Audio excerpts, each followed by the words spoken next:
اجازت دی اور ڈاکٹر فیصل صاحب وہ اور لیگل ٹیم جن میں انتظار حسین پنجوتھا، شعیب شہین صاحب، بیرسٹر غور صاحب، علی جاز بٹر صاحب اور میں، ہم سارے جا کر خان صاحب سے ملے ہیں.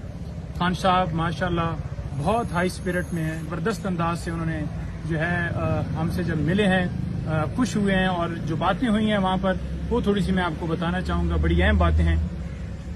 ایک تو یہ بتاؤں جی کہ خان صاحب نے واضح طور پر یہ کہا ہے کہ اگر ملک میں سیاسی استحکام نہیں آئے گا تو تب تک نہ ملک کی معیشت ٹھیک ہو سکتی ہے. یہ جو بے روزگاری، غربت یا مہنگائی اس وقت ملک میں ہو چکی ہے، یہ جب تک سیاسی استحکام نہیں آئے گا تب تک یہ نہیں ممکن. دوسرا، خان صاحب نے یہ کہا ہے کہ جب عدالتوں کے فیصلے ہوا میں اڑائے جائیں گے، سپریم کورٹ کے احکامات جو ہیں وہ ان کو مانا نہیں جائے گا، تو کیسے لوگ جو ہیں باہر سے آئیں گے اور پاکستان میں آ کر انویسٹمنٹ کریں گے، پاکستان میں آ کر کاروبار کریں گے.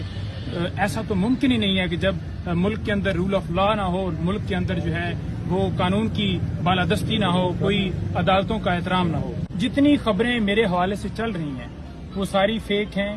نہ میں نے کوئی ڈیل کی ہے، نہ میں نے کوئی کسی سے منت سماجت کی ہے. جو نیوز چل رہی ہیں میرے حوالے سے تمام نیوز کی جو ہے خان صاحب نے تردید کی ہے، اور خان صاحب نے واضح طور پر کہا ہے کہ جائیدادیں جن کی باہر ہوں وہ ملک چھوڑ کے جاتے ہیں. میری تو کوئی نہ پراپرٹی باہر ہے، نہ میری کوئی وہاں پر کوئی اس طرح کے اکاؤنٹس ہیں کہ میں نے باہر جانا ہے. میں نے وہاں پر کہاں جا کے رہنا ہے اور میں نے وہاں پر کیا کرنا ہے. میرا یہ ملک ہے، میرا جینا مرنا جو ہے وہ اس ملک کے ساتھ ہے اور میں اس ملک میں رہوں گا.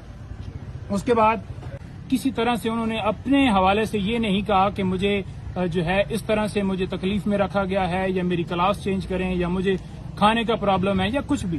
وہ کہہ رہے ہیں کہ مجھے اس سے اگلی ڈی کلاس میں رکھ دیں اور مجھے 1000 سال بھی رہنا پڑے تو میں اس قوم کے لیے، اس اپنے ملک کے لیے، رول آف لا کے لیے، حقیقی آزادی کے لیے ہر طرح کی تکلیف، ہر طرح کا جو میرے ہرڈلز ہیں وہ میں برداشت کرنے کے لیے تیار ہوں.